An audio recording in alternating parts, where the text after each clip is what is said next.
Baik, selamat siang. Saya Priyo Saputra, NIM 282102754 dari Prodi Teknik Informatika.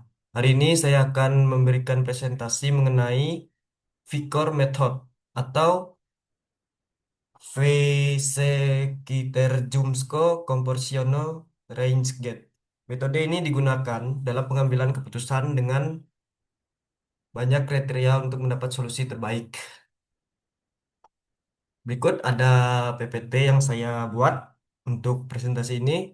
Cetak biru sebuah kompromi membedah metode VICOR atau sistem pendukung keputusan SPK.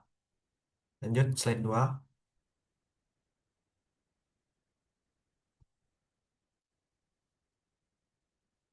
Baik,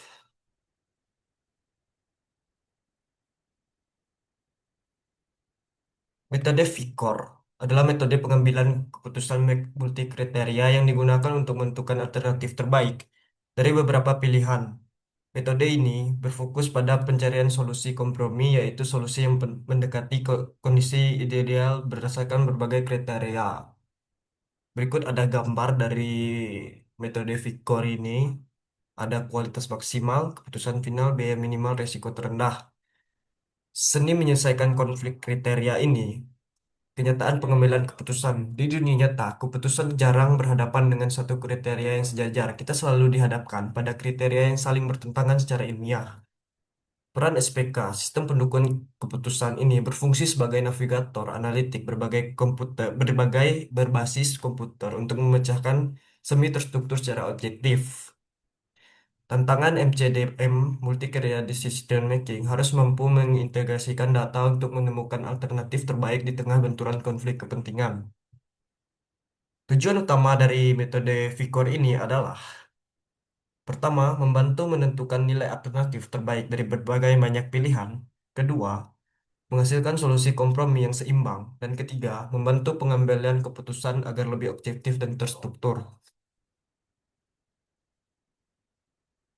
Lahirnya pahlawan kompromi atau Vicor pada tahun 1998, pencipta Vicor yaitu Serafim Opromik dari Teknik Sipil, dan akronim nama dari Vicor itu berikut ada di slide yang saya berikan. Baik. Solusi kompromi terukur keputusan mayoritas dan penyelesaian individu terdapat pada tengah, yaitu filosofi utama Vicor.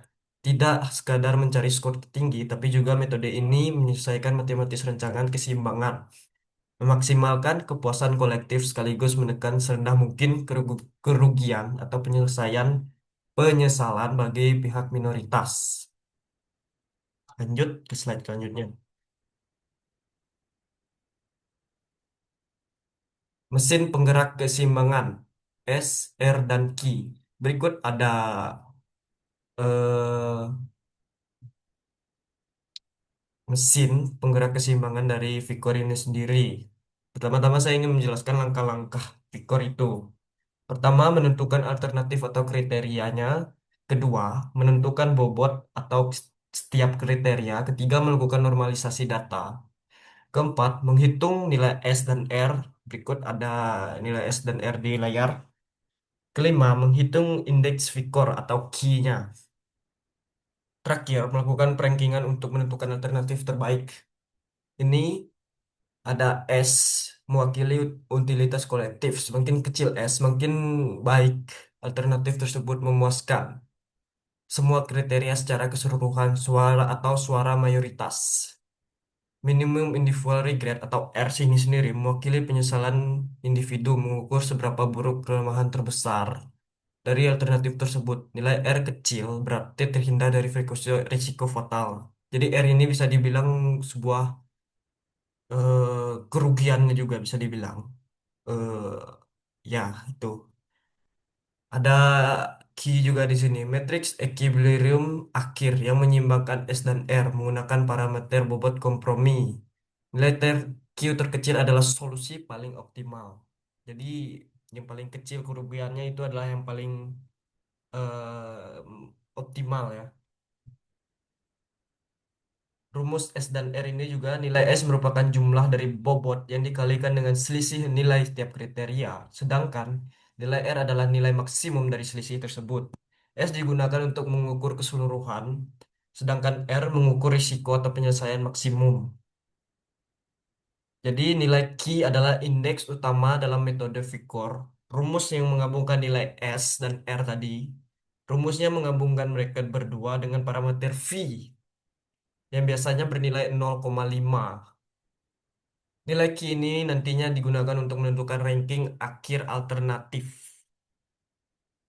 Ini di layar terdapat langkah-langkah untuk melakukan metode Vicor ini.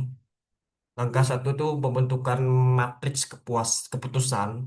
Nomor dua kalibrasi, nomor tiga kalkulasi, nomor empat sintesis indeks vektor, Q-nya itu. Nomor lima itu perankingan dan nomor enam adalah langkah akhir adalah alias uji validasi gerbang penerimaan. Baik, di sini ada pemetaan dan kalibrasi batas. Menyusun seluruh data mentah dari M alternatif melawan N kriteria ke dalam satu ruang atlantik yang terstruktur. Menentukan titik ekstrim atau F kali dan F minus keuntungan benefit. Yang benefit ini kita harus mencari yang paling maksimal ya tentunya karena memang itu tujuan dari metode Vicor ini. Untuk biaya kita mencari yang minimal untuk yang terbaiknya. Karena apa? Karena memang tujuan awal dari Vicor ini ya begitu begitulah dia begitu. Tahap 3, 4, 5 memutar mesin kompromi. Baik, di sini ada normalisasi terbobot, pembentukan S dan R, menghitung jarak alternatif dari nilai idealnya, menghasilkan total utilitas kolektif atau S itu sendiri, menyoroti titik kelemahan atau R. Jadi sintetis, mereka nilai Q ini bertindak sebagai equilibrium atau pemisahnya mungkin antara strategis konsensus kelompok. Parameter yang biasa digunakan seperti tadi yang saya bilang, parameter yang biasa digunakan adalah V atau 0,5. Rankingan alternatif. Alternatif yang digunakan berdasarkan nilai S, R, dan Q yang biasanya terkecil hingga terbesar. Nilai terkecil diproyeksikan sebagai juara kompromi. Baik, nilai terkecil ini adalah sebuah kerugian yang di mana parameternya itu R. Kita mencarinya tuh yang paling kecil ya, kerugiannya. Tahap 6 gerbang validasi ganda, kondisi penerimaan. Juara satu tidak bisa langsung disahkan. Mungkin di sini ada kandidat terbaiknya, dia itu adalah A1. Sebentar, saya menggeser kamera.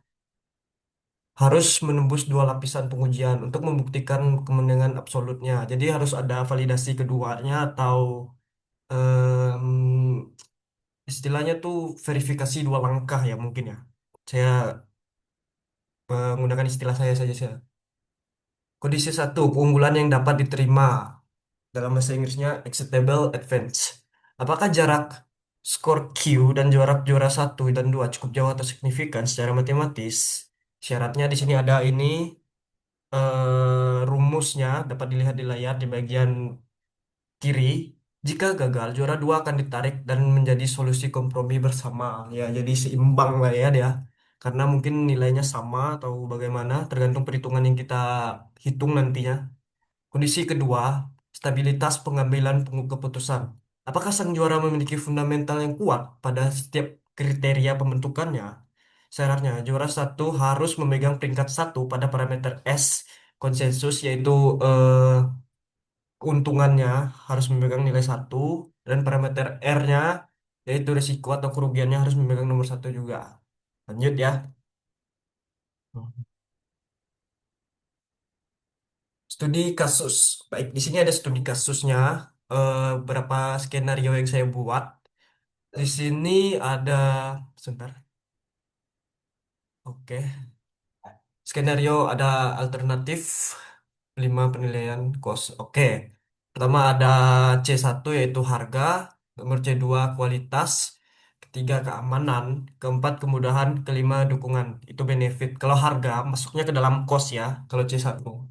Sementara yang lainnya tuh bisa dibilang bukan bisa dibilang lagi ya, memang masuknya itu ke dalam benefit. Kenapa? Karena harga ini bergantung dengan kerugian kita nantinya. Jadi S1 tuh ada di sini kita menggunakan skenario eh, penyalur atau mungkin toko ya, kita membuka toko ya. Jadi A1 tuh vendor lokal. Harga ada dua keuntungannya tuh. Harganya murah. Jadi harga masuk ke kos C1, fiturnya standar. Fiturnya nih berarti masuk ke benefit. Ada A2, vendor nasional. Fiturnya lengkap, tapi harganya menengah. Berarti fiturnya tuh masuk ke benefitnya tuh lengkap. Harganya menengah masuk ke kos. A3 ada sistem C atau vendor internasional. Teknologinya tinggi nih, benefitnya. Masalah keamanan juga paling aman. Tapi di masalah harga atau cost, dia paling mahal. Nomor nomor A4 ada open source atau mungkin toko open gitu ya. Ada kustomisasi penuh, berarti dukungan nih. Masuk ke dukungan C5 yang masuknya ke benefit. Risiko dukungan. Nah, ini ada risikonya juga, berarti bisa dibilang masuk ke cost kali ya. Ada teknis juga di sini masuknya ke benefit. Lanjut. Di sini ada Maaf. Hasil simulasi mesin Vicornya. Ada peringkat 1, 2, dan 3. Jadi S-nya nih yang bisa kita lihat yang paling tinggi, paling atas atau peringkat 1 itu adalah A3 atau sistem C. Yang dimana tadi itu adalah vendor internasional. S-nya ini dapat 0,200, regret-nya dapat 0,150 dan Q-nya atau penjumlahannya tadi, tahu perhitungan dari S dan R-nya tadi, dapat 0,175. Berikut juga ada yang di bawahnya ya. Kesimpulan sementara, sistem C memiliki nilai indeks kompromi atau Q-nya ini yang paling kecil. Namun status juara mutlak harus diuji melalui gerbang validasi tadi ya, yang saya jelaskan tadi. Eh, Ini berikut ada gerbangnya. Gerbang satunya acceptable advance. Batas toleransi DQ yaitu 1/4 - 1, 0,33. Selisih antara skor A2 dan A3 yaitu ini skornya tadi, Q-nya dikurangi dengan ini. Faktanya A3 tadi gagal dalam keunggulan. Tidak cukup dominan atas A2. Gerbang duanya, A3 menempati peringkat terbaik absolut pada parameter S dan R. Jadi untuk gerbang keduanya nih, A3-nya ini lulus. Sintetis keputusan final. Karena gerbang A1 gagal ditembus, A3 tidak bisa berdiri sebagai juara tunggal. Sistem C, A3 direkomendasikan sebagai pilihan utama. Namun secara sistem B, A2 memiliki resmi diakui sebagai alternatif kompromi cadangan yang valid secara sistematis ya, secara matematis, maaf. Evaluasi objek, timbangan Vicor. Jadi Vicor ini memiliki kekurangan dan kelebihannya juga. Kelebihan Vicor ini mampu antara lain mampu mempertimbangkan solusi kompromi, ya, mampu ya dia ya. Cocok juga digunakan untuk kriteria yang banyak. Misalnya kita memerlukan data yang besar. Jadi kisaran mungkin ribuan, ratusan mungkin. Jadi cocok menggunakan Vicor ini ya.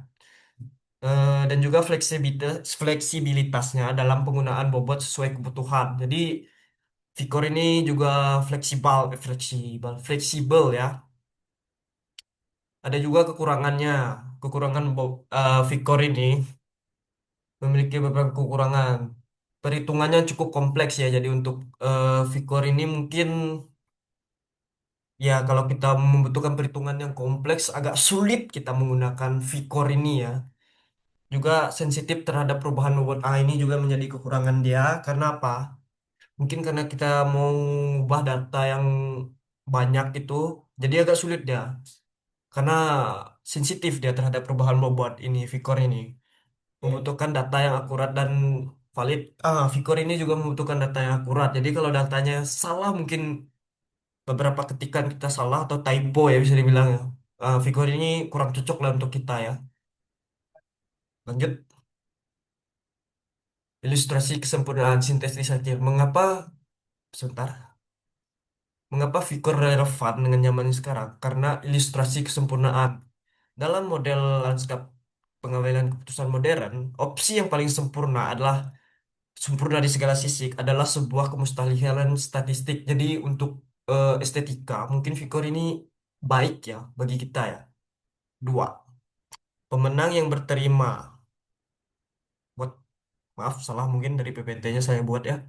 Victor membuktikan bahwa esensi dari keputusan terbaik bukanlah mencari pemenang yang mutlak dan egois, melainkan merancang kompromi elegan yang dapat diterima oleh semua pihak. Jadi Victor ini melakukan validasi dua kali ya, keuntungan Victor ini. Jadi tidak cuma ibaratnya kita dalam pemilu nih kita memiliki fase dua dalam Victor ini. Jadi ya adil lah bagi semua pihak gitu. Arsitektur kesepakatan. Dengan membedah konflik menjadi parameter S, R, dan validasi ketat Q, metode ini mengubah emosi dan subjektivitas menjadi sebuah cetak biru kesepakatan yang presisi, stabil, dan berkeadilan. Seperti yang saya bilang tadi ya, karena validasi di Q-nya itu, jadi kita bisa lebih detail lagi dalam melihatnya, tidak cuma sekali lihat.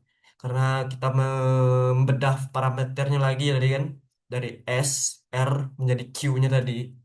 Ya, ini mungkin cukup cocok untuk sebuah proyek besar, tapi juga kurang cocok bagi kita yang memiliki em, tipe gitu ya, karena datanya harus akurat tadi. Lanjut, oke. Sekian presentasi dari saya, mungkin cuma sampai di sini untuk penjelasan mungkin yang kurang lengkap, pembicaraan yang terbata-bata. Saya mohon maaf karena manusia tak luput dari kesalahan dan juga eh ya itulah. Karena mungkin cukup sampai di sini saya melakukan presentasi. Untuk kurang dan lebihnya saya minta maaf. Kalau ada yang kurang mohon ditambahkan dan kalau ada yang lebih jangan dikurangkan. Baik, sekian. Terima kasih.